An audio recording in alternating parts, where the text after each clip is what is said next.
Hello friends, இன்றைக்கி நம்ம Vinayagar Chaturthi special 5 நிமிஷம் பிரசாதம் பண்ண போகிறோங்க. 5 நிமிஷத்தில் சூப்பராக நம்ம ஒரு பிரசாதம் ரெடி பண்ணிடலாம். சிம்பிளாக சூப்பராக ரெடி பண்ணிடலாங்க. இப்போ வாங்க வீடியோக்குள்ளே போகலாம். இப்போ பாருங்கள், 1 கப் அவல் எடுத்துக்கிட்டோம். இந்த கப்பில் 1 கப் அவல் எடுத்திருக்கேங்க. இதை ஒரு பவுலில் சேர்த்திக்கிடலாம். சேர்த்திக்கிட்டு இதை தண்ணி ஊற்றி ஒரு டைம் மட்டும் வாஷ் பண்ணி எடுத்துக்கிடலாங்க. நல்லா கழுவி எடுத்துக்கலாம். ஒரே ஒரு டைம் மட்டும் அலசி எடுத்துக்கிடலாம். அவ்வளோதான். அப்படியே புழிஞ்சு எடுத்துக்கலாங்க. அவலை தண்ணியை நல்லா வடித்து விட்டுறலாம். இதுலேயே அவல் நமக்கு நல்லா ஊறிடும்.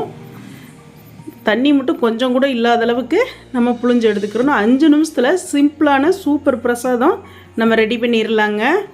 இப்போ பாருங்கள், இது மாதிரி நம்ம புழிஞ்சு விட்டுறலாம். தண்ணியை நல்லா கையில் புழிஞ்சு எடுத்துடணுங்க. இல்லாட்டி ரொம்ப ஊறிட்டால் நதனதன்னு ஆயிரும்.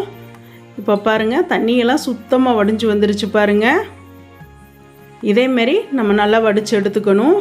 இப்படி இந்த மாதிரி புழிஞ்சு கொடுத்தோன்னா அந்த கொஞ்சம் நெஞ்சம் இருக்கிற தண்ணி நமக்கு வந்துடும். இப்போ பாருங்கள், சுத்தமாக தண்ணியே இல்லை பாருங்கள். ஒரு சொட்டு கூட தண்ணி இல்லை பாருங்கள். நம்ம நல்லா புழிஞ்சு எடுத்துட்டோம். இப்போ இதை ஒரு மூடி போட்டு மூடி விட்டு நம்ம ஒரு தேங்காய் துருவிக்கிறலாங்க. இந்த தேங்காய் துருவுற டைம் மட்டும்தான் இது இருக்கும். அதுக்குள்ளே ஊறிடும் நமக்கு. இதில் பாதி அளவு தேங்காய் துருவல் எடுத்துக்கிடலாம். இப்போ பாருங்கள், நம்ம எடுத்து காமிச்சோம்லங்க, அதில் பாதி அளவு மட்டும் நம்ம தேங்காய் துருவி எடுத்துட்டோம். இப்போ நம்ம எடுத்து வச்சுருந்தா அவளை நல்லா கலந்து விட்டுறலாம். கொஞ்சம் கட்டி இருந்தாலும் உடச்சி விட்டுறலாம். இப்போ பாருங்கள், நல்லா ஊறிடுச்சு. அதை அப்படியே உதுத்து விட்டுக்கிறலாம். சிகப்பவல் இருந்தாலும் சிகப்பவலில் பண்ணலாங்க. என்கிட்ட வெள்ளவல் தான் இருந்துச்சு, அதனால் இதில் பண்ணிட்டேன். இப்போ நம்ம துருவி வச்சுருந்தா தேங்காய் துருவல் சேர்த்திக்கிறலாம். தேங்காய் கம்மியாக வேணும்னாலும் சேர்த்திக்கங்க. ஆனால் இது ஹெல்த்லி தாங்க. நம்ம அடுப்பில் வைக்கல, நம்ம உடனே ரெடி பண்ணுற பிரசாதம். நம்ம தேங்காய் அடுப்பில் வச்சா தான் கொழுப்பு சத்தாகும். இது ரொம்ப நல்லது. இப்போ சக்கரை வெள்ளை சக்கரை ஒரு 5 ஸ்பூன் அளவு சேர்த்திருக்கீங்க. ரொம்ப தித்திப்பாக இருக்குது. உங்களுக்கு கம்மியாக வேணும்னா ஒரு 3 ஸ்பூன் அளவு சேர்த்திக்கங்க. உங்கள் இனிப்புக்கு தகுந்த மாதிரி நீங்கள் சேர்த்திக்கங்க. இப்போ பாருங்கள், இதை நம்ம நல்லா கலந்து கொடுத்துடலாம். இவ்வளோதாங்க, சூப்பராக 5 நிமிஷம் பிரசாதம். விநாயகர் சதுர்த்தி ஸ்பெஷல் 5 நிமிஷம் பிரசாதம் நம்ம ரெடி பண்ணிட்டோம். இவ்வளோதான், ரொம்ப நேரம் எடுக்காது. நம்ம தேங்காய் துருவுற டைம் தாங்க. அந்த தேங்காய் துருவுற வரைக்கும் தான் அந்த அவல் ஊறிட்டு இருக்கப்போது. அதுலேயே நமக்கு நல்லா ஊறி வந்துடும். சூப்பராக இருக்குங்க அந்த பிரசாதம். சாப்பிட்றதுக்கு அவ்வளோ டேஸ்ட்டாகவும் இருக்கும். ரொம்ப ஆரோக்கியமானதும் கூட. உங்களுக்கு வெள்ளை சக்கரை வேண்டாம்னா நாட்டு சக்கரை கூட கலந்துக்குங்க. இப்போ பாருங்கள், சூப்பராக ரெடி ஆயிடுச்சு நமக்கு. இவ்வளோதாங்க, விநாயகர் சதுர்த்தி ஸ்பெஷலாக நம்ம 5 நிமிஷத்தில் சூப்பராக பிரசாதம் ரெடி பண்ணிட்டோம் பாருங்கள்.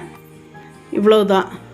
இதை நல்லா மட்டும் கலந்து கொடுத்துடணும். அந்த தேங்காய் சர்க்கரை அவள் எல்லாம் ஒரே மாரி வரணுங்க. அந்தளவு கலந்து கொடுத்துடலாம். அந்த கட்டிகள் இருந்தால் நம்ம அந்த ஸ்பூனாலேயே அப்படியே உடச்சி விட்டுறலாம். பொதுன்னு ஆயிரும் நமக்கு.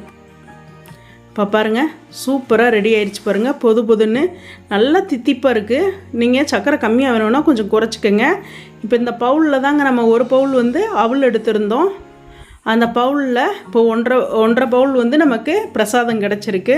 ஏன்னா நம்ம தேங்காய் சர்க்கரை எல்லாம் சேர்த்திட்டோம் இல்லைங்க, அதனால அவளும் நல்லா ஊறினதுனால நமக்கு 1.5 கப் அளவு கிடச்சிருக்கு பாருங்கள். அதில் 1 கப் எடுத்துகிட்டு இன்னும் அரை கப்பு இதிலையே இருக்குது, இந்த பவுலில் இருக்குது பாருங்கள். 1.5 கப் அளவு கிடச்சிருக்கு. சூப்பராக ஆரோக்கியமான 5 நிமிஷம் பிரசாதம் ரெடி ஆயிடுச்சு பாருங்கள். விநாயகர் சதுர்த்தி ஸ்பெஷலுக்கு நீங்களும் இது மாதிரி ரெடி பண்ணுங்கள். ரெடி பண்ணி விநாயகருக்கு படைச்சி சாமி கும்பிடுங்க.